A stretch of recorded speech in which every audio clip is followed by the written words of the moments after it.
¿Cómo están amigos de este programa de Derecho en Bolivia Online? Estamos con... Edgar Ramos Andrade, yo me dedico a la investigación. Sí, muy bien, señor Edgar. Coméntenos acerca de este fraude del 2019, por favor.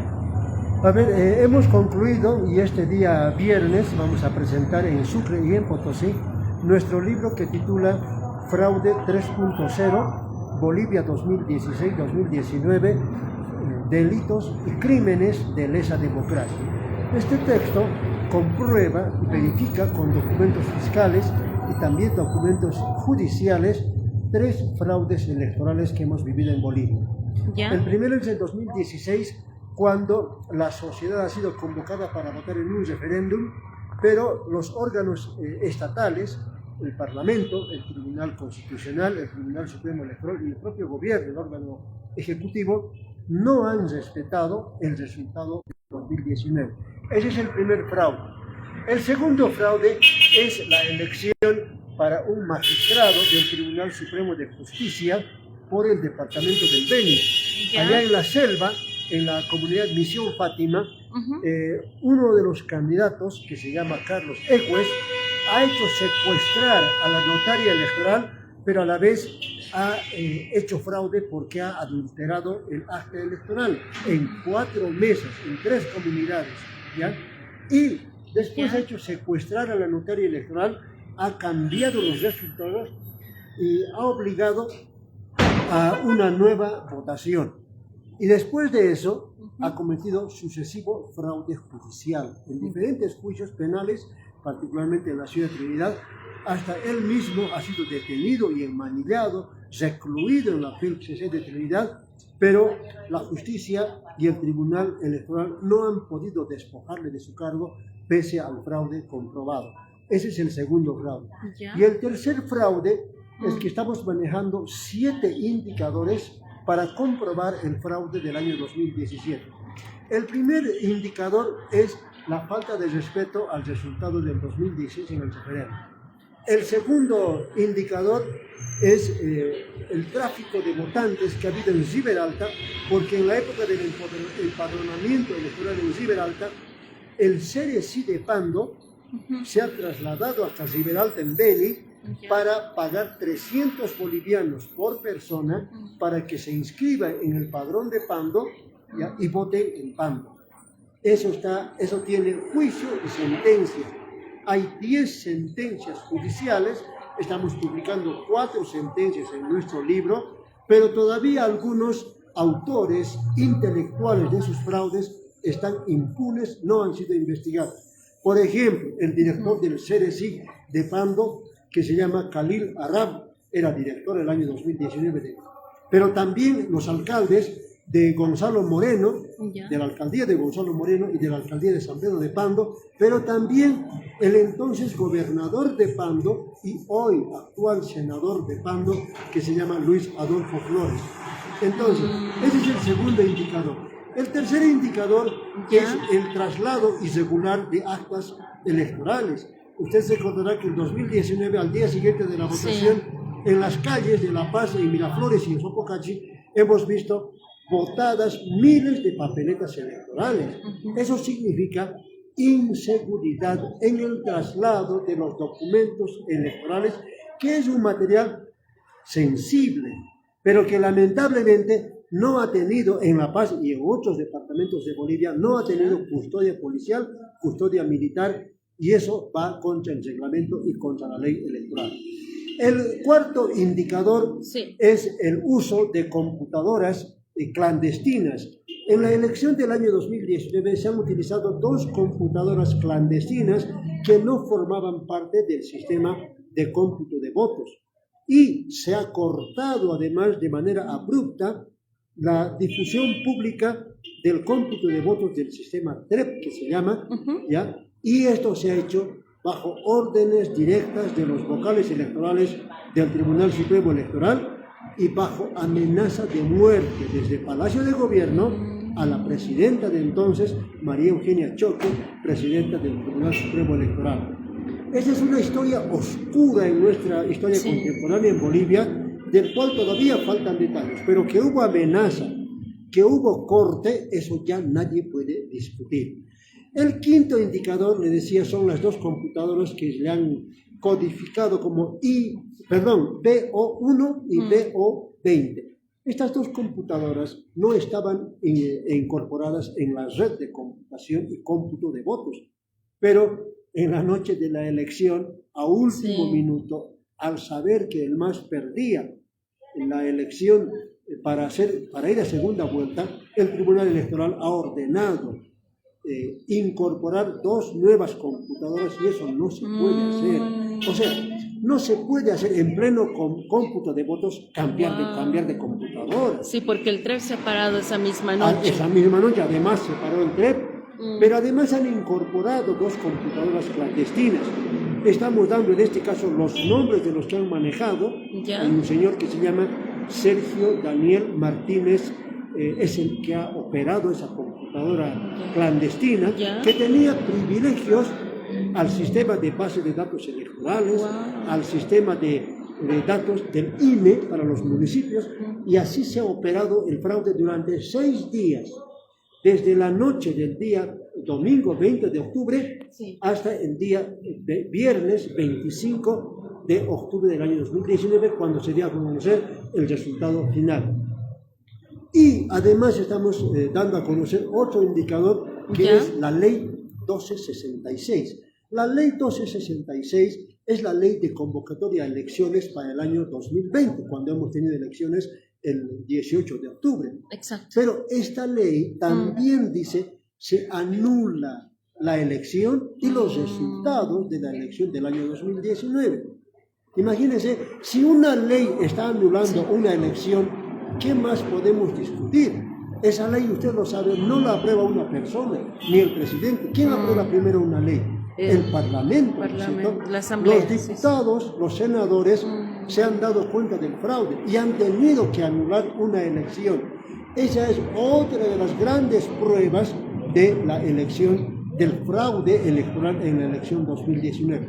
En nuestro libro, además de estos 7 indicadores, también estamos describiendo la acción negligente de las 9 fiscalías departamentales de Bolivia.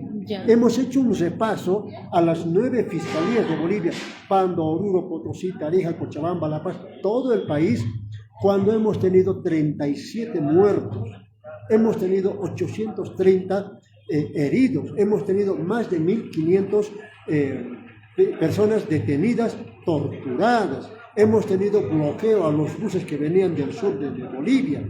Hemos tenido masacres en El Alto, en Sacaba, en Vila también. Vila Vila, ¿no es cierto? Entonces, todo ese episodio de violencia extrema de grupos radicales enfrentados lo estamos detallando con nombres de fiscales en todo el país.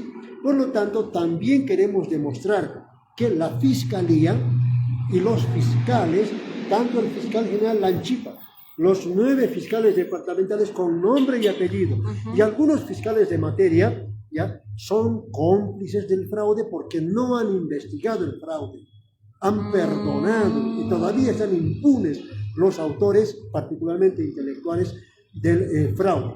Y finalmente quiero referirme a 2 casos de fiscales. Hay un fiscal que se llama Ronald Chávez y hay otra fiscal que se llama Mónica de la Riva. Ambos fiscales tenían que tomar declaración a uno de los autores materiales del fraude, que se llama Sergio Martínez, y que estaba asilado en la Embajada de México, allá en Florida. La embajada lo ha sacado de manera oculta, pero este señor apareció en la Fiscalía de La Paz, se presentó ante los fiscales, tenía orden de detención, pero después de declarar ante los fiscales, el señor se ha ido a su casa. ¿Y qué había pasado? Que la fiscal Mónica de la Riva, que era una de las fiscales que estaba investigando a este señor prófugo, manipulador de datos electorales, había sido su esposa.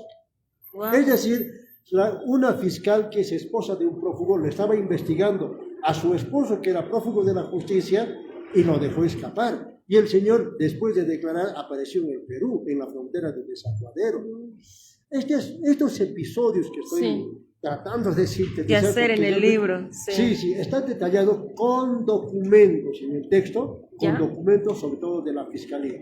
De eso se trata nuestro libro fraude Claro. 3.0. Los que somos demócratas ha habido un fraude, pero los masistas y los arcistas dicen que bueno, ha sido un golpe de Estado, ¿no? Bueno, eso del golpe de Estado yo creo que ellos tienen razón. ¿Por qué? Porque el golpe de Estado ha comenzado en 2017 con el propio MAS. Con el Evo. Recuerde usted que en 2017 el Tribunal Constitucional desconoció a la Constitución, Ya. ha pisoteado la Constitución. Eso es golpe de Estado. Y después de eso se han ejecutado otras acciones más, pero que ha habido golpe, así que ha habido golpe, pero ha sido golpe de Estado desde el Tribunal Constitucional bajo las órdenes de la élite del MAS a la cabeza de ¿cómo se llama este señor? Álvaro García Linera particularmente. Desde el 2017 por Desde el golpe. 2017. Exacto. Ahí comenzó el golpe hay que esclarecer. con la sentencia 84-2017 del Tribunal Constitucional Plurinacional. Entonces, lo que está pasando con el MAS en este momento y con su dirigencia elitaria, la de arriba, la cabeza a cabeza, es que está intentando tapar el fraude. Y por eso han pintado las calles, como usted ha debido ver, con fraude, que 30 años de cárcel, que fue golpe, que no fue fraude. Es decir, nos han querido meter en la cabeza la idea de que no ha habido fraude, pero sí ha habido golpe. Entonces sí, ha habido golpe, pero ha sido ocasionado por la propia élite del MAS desde el año 2017 a través del Tribunal Constitucional Plurinacional. Claro que sí, Edgar. ¿Y los casos de terrorismo ha podido investigar también? Porque terrorismo viene de distintas partes, dicen, ¿no? Pero más de Evo Morales. Estamos publicando 2 nombres en el libro, ¿Ya? Que son casos de terrorismo que han comenzado en un barrio de Montero que se llama Cofadena. Allá en Cofadena, en un barrio de Montero, allá en el norte cruceño, han aparecido 2 personas vinculadas a grupos guerrilleros. Uno se llama Molares, es su apellido. ¿Ya? Molares Seinfeld es el nombre de un ciudadano argentino que vino como periodista a Santa Cruz, pero que tiene antecedentes de haber pertenecido a las Fuerzas Armadas Revolucionarias, las famosas FARC de Colombia. Wow. Ese es un caso. Y él ha estado en esa matanza de barrio Copadena y resultó herido de bala y lo han rescatado de una vivienda particular donde le han atendido. Pero nunca se aclaró si él ha venido como periodista o ha venido como guerrillero. Pero que tiene antecedentes guerrilleros, sí. El otro caso es de un ciudadano peruano que se llama Óscar Martín Serna Ponce.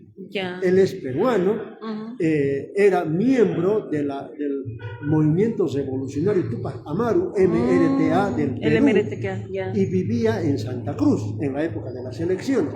Era asesor de diputados, era empresario que proveía material electoral para los candidatos del MAS en Santa Cruz. Tampoco se ha aclarado la vinculación guerrillera de este señor. Entonces, y mejor, tampoco podemos olvidar, lo que ha pasado aquí a 2 cuadras de esta esquina, en la calle Potosí, esquina Bueno, aquí en La Paz, donde en un garaje del Ministerio de Culturas han encontrado un vehículo donde los choferes y los que manejaban esos vehículos, oficiales, tenían guardadas cualquier cantidad de bombas molotov, es decir, botellas de vidrio con gasolina y con mecha.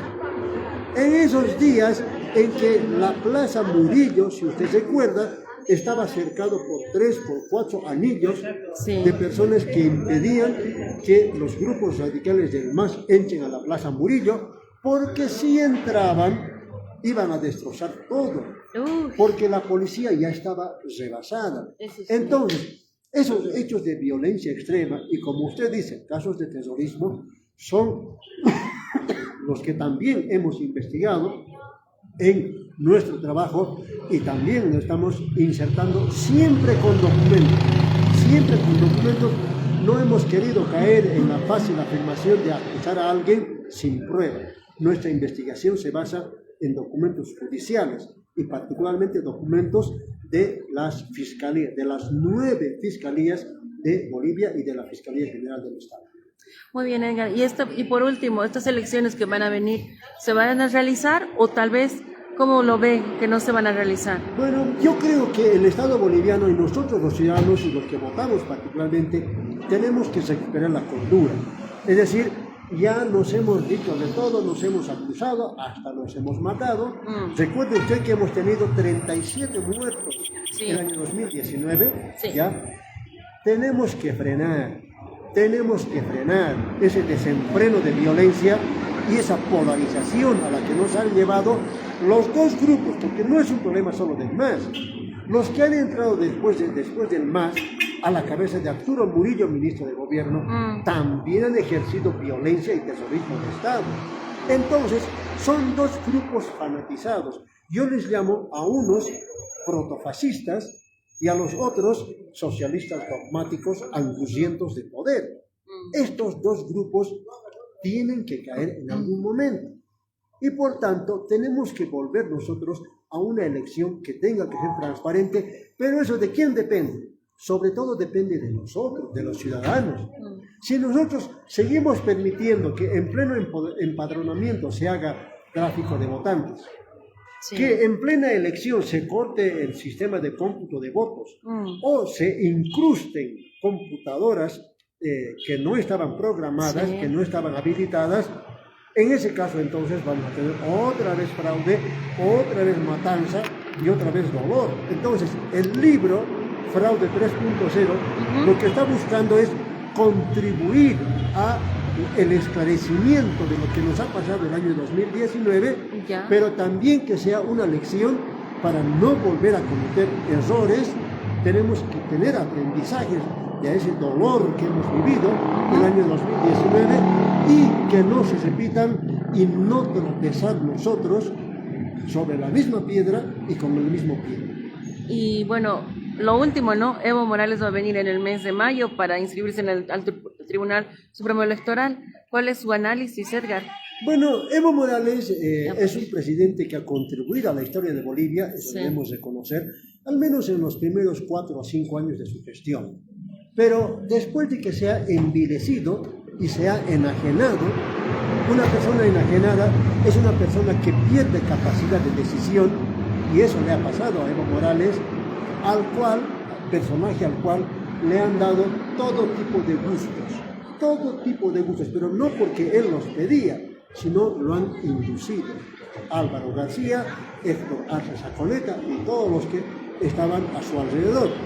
Estas personas la han enajenado por completo a Evo Morales y le han entregado, por ejemplo, mujeres jóvenes, ¿no es cierto?, para que tengan hijos con el expresidente. Y no es un caso, son más de 6, 7 casos de los cuales ya se tienen documentos. Y yo quiero recordar solamente que el expresidente Morales en este momento es un ciudadano interdicto.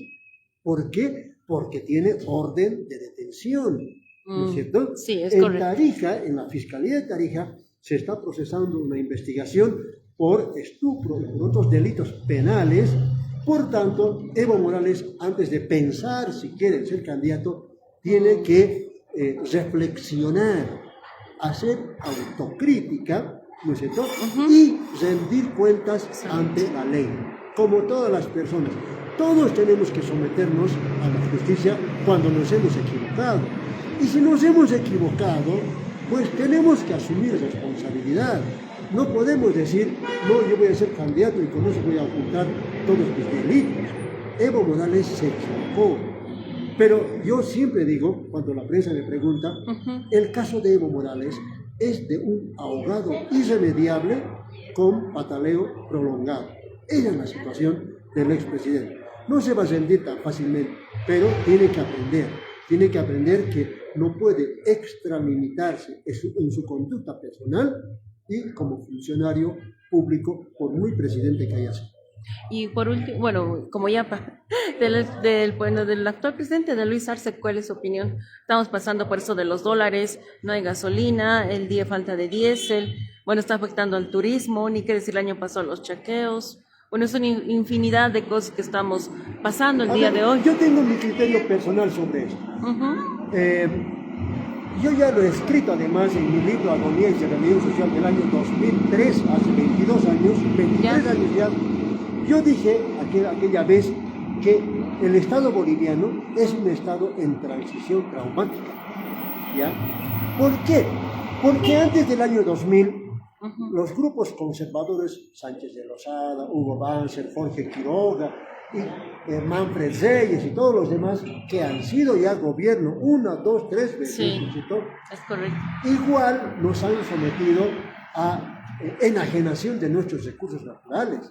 Si la población del Alto no reaccionaba el año 2003, no hubiéramos tenido IEHD, los impuestos a los hidrocarburos, que han llegado mucho dinero a raíz de esa explotación del gas, ¿no es cierto?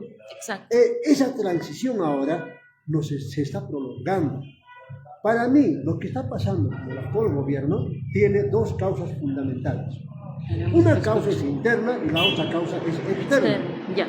La causa interna, primeramente, es que la disputa del MAS, la pelea del MAS, está llegando a niveles preocupantes de boicot. ¿Ya? ¿Por qué boicot? El expresidente Morales lo ha dicho públicamente. Tengo algunos amigos ministros patriotas. Lo dijo él, no lo digo yo.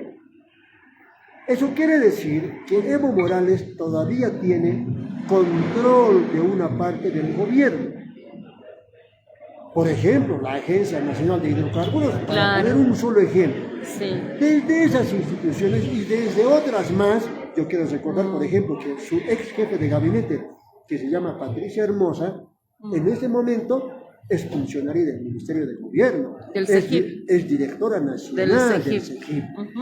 Esas personas, en mi opinión personal, que no es parte del libro, porque es otro momento histórico para el libro que estoy publicando, ¿ya? Sin embargo, estas personas están ejerciendo boicot por la pelea interna.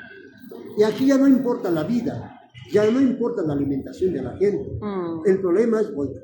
¿O no nos ha dicho el expresidente Morales en el año 2019, cerco de alimentos a las ciudades? Ah, sí, tiene razón. Nos lo ha dicho, por favor. Y eso fue motivo de hablar como moneda de transacciones y de reservas de estados en varios países del mundo, está perdiendo valor. ¿Ya? Y le voy a poner un solo ejemplo. La deuda de Estados Unidos, como país también, igual que nosotros, tiene deuda interna, tiene deuda externa, ya no se puede medir la de Estados Unidos. ¿Por qué? Si en Bolivia en este momento imprime dólares. Es decir, manda a imprimir dólares como si fuera papel, como si fueran libros, como si fueran cuadernos, pero sin respaldo. Y de esa situación de crisis, de emisión de dólares sin respaldo, recién se ha dado cuenta el actual presidente, que se llama Donald Trump. ¿Y qué está haciendo en este momento Donald Trump? ¿Qué ha hecho el fin de semana? Fin de semana. Sí. Ha decretado aranceles para todo el mundo. Eso se llama aranceles a la importación. ¿Ya? ¿Por qué está haciendo eso Donald Trump? Por ejemplo, si nosotros exportamos de aquí las paltas de Bolivia, por decir un ejemplo, si la palta cuesta en el mercado internacional, cada palta cuesta, por decir un ejemplo, $2, en Estados Unidos eso va a costar 30% más. ¿Y a quién se perjudica? Nos perjudica a nosotros, claro, y a las personas que exportan. Entonces, Estados Unidos se está dando cuenta y está comenzando a hacer autocrítica de cocaína que utilizaba Estados Unidos en Huanchaca, allá en San Ignacio de Velasco, en Santa Cruz. ¿Ya? Entonces, todo ese problema arancelario y de emisión de moneda sin respaldo en Estados Unidos, una de las primeras potencias económicas del mundo, está generando crisis del dólar. Y esa crisis del dólar no nos va a afectar y no nos está afectando solamente aquí en Bolivia. Solamente le doy un dato fuera de Bolivia. Ya. En Argentina, en este momento, el presidente actual, Javier Milei, está por ponerse de rodillas ante el Fondo Monetario Internacional para que le dé un préstamo creo que son 25.000 millones de dólares para cubrir deudas de su deuda externa. Argentina, desde el año 2000, no puede resolver su deuda externa. Y en este momento no hay dólares. Los últimos dólares que había, que era de la gente que se guardaba $800, $500, esa gente ha tenido, ante la crisis, porque también hay crisis económica en Argentina, claro, ha tenido que utilizar esos dólares y ponerlos a circulación. ¿Y quién se lo ha recaudado ese dinero? El Banco Central. Y entonces el Banco Central ahora ha puesto esos dólares a disposición de la compra-venta a precio ficticio. Por lo tanto, en Argentina no hay dólares en este momento. Claro. El presidente Milei la semana anterior ha ido a Estados Unidos a querer rogarse al presidente Trump para que le ayude a influir en el Fondo Monetario Internacional para que le den un préstamo, y no lo ha logrado. Qué interesante, Edgar, lo que nos está comentando. Invitemos a la gente, por favor, para el libro. ¿Dónde va a ser publicado? ¿Cómo lo va a hacer? El libro es publicado por las ediciones Z Chaco Amazonía. ¿Ya? Lo vamos a presentar este día viernes a las 9:30 de la mañana en la Plaza 25 de Mayo en Sucre. En Sucre. ¿Ya? Presentación especial para la prensa. ¿Ya? Y a las 3 de la tarde también en la plaza principal de Potosí para la prensa en la ciudad de Potosí. Esa va a ser la primera presentación. Luego vamos a presentarlo también en nuestro Hotel Torino para La Paz y para la prensa de La Paz. ¡Qué lindo! A partir de la próxima semana. ¿Ya? Esperemos que nos ayuden porque han sido 5 años de un sacrificio bastante grande y también de esfuerzo económico para publicar un libro que consideramos humildemente el país necesita. Porque tenemos que aclarar lo que nos ha pasado en nuestro país. No podemos seguir acusándonos, insultándonos, agrediéndonos. En algún momento tenemos que decir, te respeto y me respetas. Y dejar de insultarnos a nivel personal, pero sobre todo insultarnos por redes sociales, que es lo que está inundando en este momento en todo el país.